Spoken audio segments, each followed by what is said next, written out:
이사야 16장 6절에서 8절입니다. 우리가 모압의 교만을 들었나니 심히 교만하도다. 그가 거만하며 교만하며 분노함도 들었거니와 그의 자랑이 헛되도다. 그러므로 모압이 모압을 위하여 통곡하되 다 통곡하며 길하레셋 건포도 떡을 위하여 그들이 슬퍼하며 심히 근심하리니 이는 헤스본의 밭과 신마의 포도나무가 말랐음이라. 전에는 그 가지가 야살에 미쳐 광야에 이르고 그 싹이 자라서 바다를 건넜나니 이제 열국의 주권자들이 그 좋은 가지를 꺾었도다. 오늘 말씀의 제목은 교만함으로 멸망의 위기에 처한 모압입니다. 1절에서 5절에서 본 바와 같이 다른 열방에 대한 심판 예언과 달리 모압에게는 심판을 피할 방법까지 제시해 주었어요. 하지만 교만한 모압이 이를 거절함으로 결국 멸망의 심판을 당하게 될 것이라고 했습니다. 본문 내용을 보면 심판을 피할 길을 일러 주었는데도 교만함과 거만과 분노로 이를 거절한 사실로 그들이 자랑하던 것들이 헛되게 되어 애통하며 근심하게 될 것을 전하고 있습니다.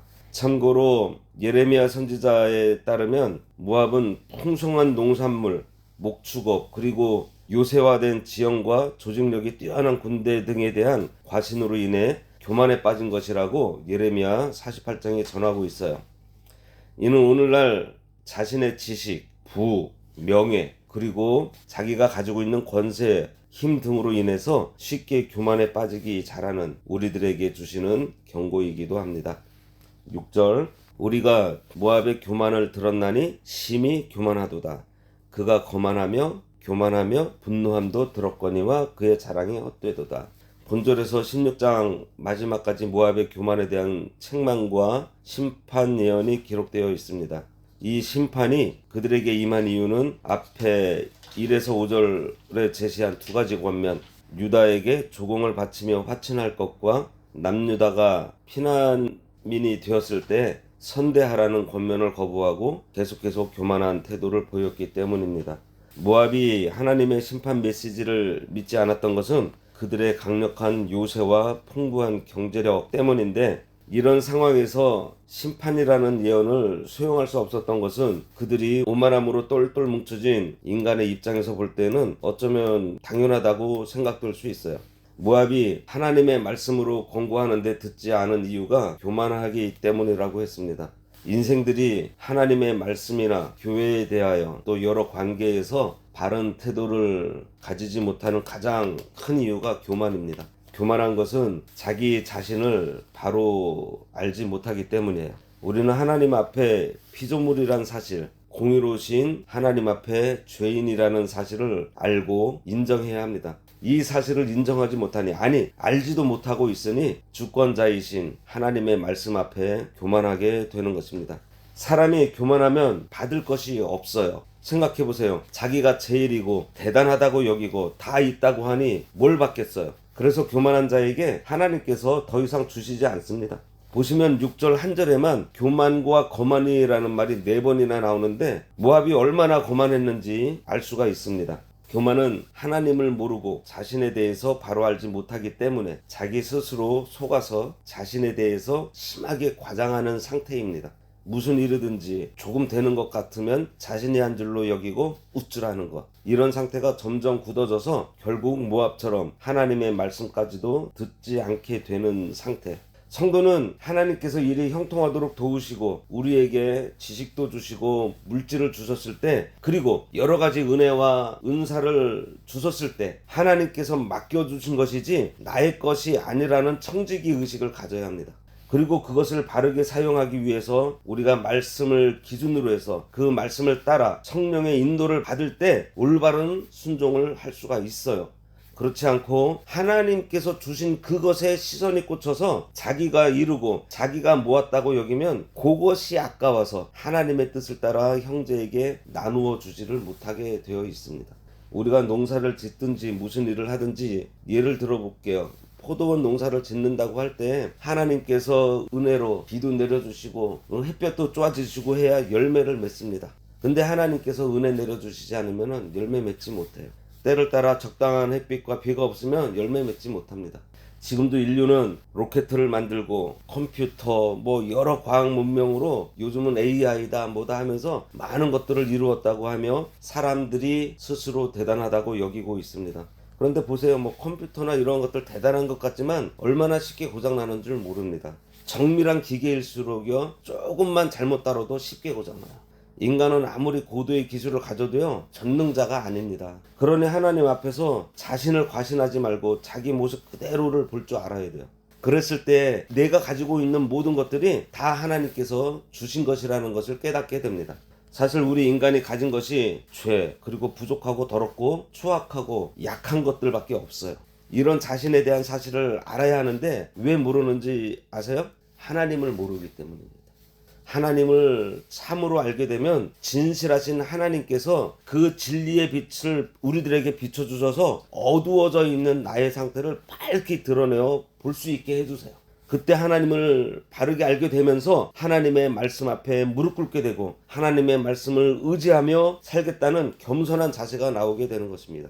7절에 그러므로 모압이 모압을 위하여 통곡하되 다 통곡하며 길하레셋 건포도 떡을 위하여 그들이 슬퍼하며 심히 근심하리니 그들의 교만함과 거만함으로 갑자기 닥친 파멸로 인해 온 모압 백성이 비통해할 것을 뜻합니다. 길하레셋 건포도 떡을 위하여 그들이 슬퍼하며 심히 근심한다고 했는데 길하레셋은 15장 1절에서 얘기하는 모압의 길인 것으로 추정하고 있어요. 이곳은 포도의 명산지로 특히 건포도떡이 유명했는데 여기서 건포도떡을 얘기하는 것은 모압의 모든 소산물을 대표하기 때문입니다. 따라서 본문에서 모압 사람들이 건포도떡을 위하여 근심한다는 것은 그 땅이 황폐화가 되어 땅의 소산을 얻지 못하게 될 것을 말하고 있어요. 하나님께서 모압에게 남유다에게 조공을 주라고 할 때 그들에게 줄 것이 있었기 때문에 주라고 한 것입니다. 하나님께서 모압에게 어려움 당한 이스라엘을 도우라고 하신 것은 지금 그들이 많은 것을 가지고 있었기 때문이에요. 모압에게만 하시는 말씀일까요? 우리에게도요, 돕고 싶다는 감동이 있을 때에는 즉시 실천하라는 것입니다. 우리에게 도와줄 것이 있기 때문에 그런 감동을 주시는 거예요. 그리고 도울 마음이 생기는 것은 도울 수 있는 힘이 이미 내게 있다는 증거입니다. 여기 나오는 모압도 도울 힘이 있었는데도 불구하고 하나님의 권고의 말씀을 듣고도 돕지 않으니 오늘 본문과 같은 결과를 당하게 되었다는 거예요. 길하레셋에는 포도 농사가 잘 돼서 포도주도 많이 만들고 건포도도 만들고 그래서 빵에도 넣어 당시로 고급 빵을 만들어 맛있게 먹었는데 그만 비도 오지 않고 흉년을 맞고 그래서 포도 농사를 망치게 된 것입니다. 그때 하나님 앞에 잘못을 뉘우치며 통곡해야 하겠는데 지난날 맛있게 먹던 것을 못 먹게 되어서 통곡했다는 거예요. 우리가 일이 뭔가 막히고 잘 안 된다고 생각이 들면 하나님 앞에 무엇이 잘못되었는지를 먼저 점검해야 되겠는데 이미 손해본 거, 잃어버린 것이 아까워서 눈물 나고 떨어진 체면을 생각하며 눈물이 난다는 것입니다. 그게 아니라 하나님 앞에 자신의 잘못을 찾아 회개하며 애통해야 하는 거예요. 이때 모압이 하나님 우리가 참으로 잘못했습니다. 하나님께서 당신의 백성을 도우라고 했을 때 불순종하여 돕기를 싫어했더니 당신의 진노를 우리들이 사게 되었습니다 하며 하나님 앞에 진심으로 회개했더라면 하나님께서 그 회복의 은혜를 주셨을 것입니다. 그런데 이들이 울긴 울었는데 건포도 떡을 못 먹게 되었다고 울었던 거예요. 아, 왕년에는 내가 얼마나 잘 나가고 잘 먹었는데 지금 이 꼴이 뭐야 하면서 탄식을 했다는 것입니다. 8절에 이는 헤스본의 밭과 신마의 포도나무가 말랐음이라 전에는 그 가지가 야셀에 미쳐 광야에 이르고 그 싹이 자라서 바다를 건넜더니 이제 열국의 주권자들이 그 좋은 가지를 꺾었도다. 헤스본과 신마는 아주 비옥한 지대로 특히 포도나무가 많았던 곳으로 알려집니다. 헤스본은 요단 동쪽에 위치한 성읍으로 아모리 왕 시온이 수도로 삼았던 곳이고요. 신마는 헤스본에서 한 서북쪽으로 한 1km 정도 떨어진 곳에 위치한 작은 촌이에요. 그 가지가 야셀에 미쳐 광야에 이르고 그 싹이 자라서 바다를 건넜더니 그랬습니다. 야셀은 헤스본 북쪽으로 한 20km 지점에 위치한 모압 변경에 있는 성읍이에요. 그리고 바다는 사해를 얘기하고 있습니다. 그래서 여기 본문은 헤스본과 신마의 포도 농사가 얼마나 잘 되었는지 잘 보여주고 있어요. 이제 열국의 주권자들이 그 좋은 가지를 꺾었다고 하는데 이전에 번창했던 모압의 산업이 이제 주변 강대국의 노력의 대상이 될 것을 말합니다. 그 좋은 가지를 꺾은 열국의 주권자는 아수르 왕이겠죠. 전에는 그 가지가 야셀에 미쳐 광야에 이르고 그 싹이 또 자라서 바다를 건넜더니 이제 열국 주권자들이 그 좋은 가지를 꺾었도다. 이 말씀을 가만히 읽어보면 모압 포도원의 나무만 마른 것이 아니라는 것을 알 수 있습니다. 왜냐하면 포도나무 가지가 얼마나 멀리 뻗어나갔길래 바다까지 건너갈 수 있겠어요. 그러니까 이 말씀은 모압의 포도나무 농사를 뜻하기도 하지만 모압을 포도나무로 비유하며 표현한 것입니다. 그들의 영향력이 그렇게 많이 뻗쳐져 나갔다는 거예요. 모압이 큰 세력을 얻어서 이웃나라까지 뻗어나갔는데 하나님께서 모압을 징계하시기로 결정하시고 나니까 이웃 힘센 나라들이 와서 그 모압의 세력을 꺾어버린다는 것입니다. 오늘 말씀을 교훈 삼아서 우리는 하나님의 은혜로 모든 것이 된 줄로 알고 겸손하게 하나님께서 주신 것을 잘 사용해야 하겠습니다. 우리가 하나님께서 주신 것들을 가지고 믿음으로 바르게 살면 더 많은 은혜를 베풀어 주셔서 주위에 있는 많은 영향력을 미치는 자로 우리를 사용하세요. 하지만 하나님께서 주신 것을 자기 것인 양 여기고 자기를 위해 쓰고 그로 인해 형통한 것이 자기가 잘나서 된 것으로 여겨 교만하면 모압과 같은 결과를 초래하게 된다는 것을 지금 말씀하고 있는 것입니다.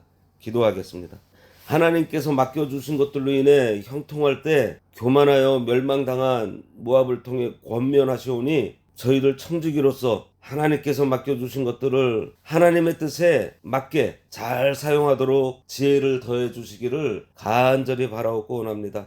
주권자이신 하나님을 늘 생각하며 교만한 죄에 빠지지 않도록 온유 겸손한 예수님의 성품을 날마다 우리 삶을 통해 나타날 수 있도록 성령의 강권하심으로 붙들어 주시기를 원합니다. 오늘 주일 온전한 마음으로 하나님께 예배하며 하나님과 함께하는 한날 되기를 간절히 바라오며 예수님의 이름으로 기도드리옵나이다. 아멘. 하늘에 계신 우리의 아버지여, 이름이 거룩히 여김을 받으시오며 나라가 임하시오며 뜻이 하늘에서 이루어진 것 같이 땅에서도 이루어지이다. 오늘날 우리에게 일용할 양식을 주옵시고 우리가 우리에게 죄 지은 자를 사하여 준 것 같이 우리 죄를 사하여 주옵시고 우리를 시험에 들게 하지 마옵시고 다만 악에서 구하옵소서. 대개 나라와 권세와 영광이 아버지께 영원히 있사옵나이다. 아멘.